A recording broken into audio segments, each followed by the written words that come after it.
আজকে আমি এমন একটা বিয়ে বাড়িতে আইছি, আমার সাথে যে এরকম হবো আমি ভাবতে পারি। বিয়ে বাড়িতে আমার সাথে কি হয়েছে তোমরা যদি জানতে চাও তাহলে ভিডিওটা ফুল দেখো। আসসালামু আলাইকুম এভরিওয়ান, আমি মতি আর আমি একজন কাপড় দোকানি। আর এটা আমার বিয়া না, এটা হলো হাফিজ মৌলানা মিজানুর রহমানের বিয়ে। আর গাইস, আমরা তো বিয়া খাবার আহি না, আমরা আইসি ব্যক্তি ইন্টারভিউ দিবা নাকি। তোমাদের কি বিশ্বাস হয় না? তাহলে ভিডিওটা দেখুন টুনির মা কি কয়।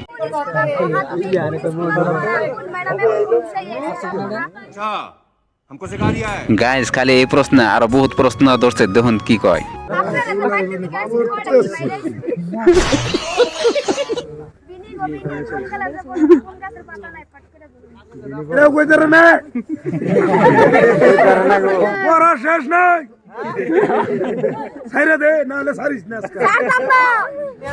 বান্দর তো টুনি মারে একটা কথা কই যে তুমি আর এনে থাকো না, বহুত আঙ্গ প্রশ্ন করছো, এখন আঙ্গ খাওয়ার আয়োজন কর, আঙ্গ খিদা নাকছে। গাইস, ফাইনালি ইন্টারভিউতে পাস হইলাম।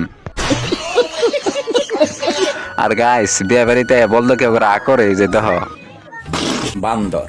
তারপরে সমাজের মুরব্বীরা বিয়ার কাম আলোচনা করতেছে, কোন পড়লে করলে ভালো হবো আর সেট করে বাইতে জান। আর তারপরে দেখলাম যে আমি নশা দিয়ে বিয়ার পিড়িতে বই রয়েছে, আর এটার নশা।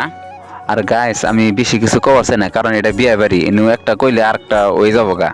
তারপরে আঙ্গু সুন্দর করে ব্যক্তিরে খাবার নিগাল ডাকতেছে, আমরা সবাই খাবার নিয়ে আই ফেললাম। আর গাইস, তোমরা কি জানো আঙ্গু খাবার নিগাল কি দিছে? মাংস ভাত। আমার চাচা গেছে ফাইনালে গাছ মাংস ভাত খেয়ে পেটেঙ্কি লুট করে ওখান জামগা বাইতে বান্দর। আর গাইস, ভিডিও ভালো লাগে সুন্দর করে একটা লাইক করবা, সুন্দর করে একটা কমেন্ট করবা। Bye bye guys.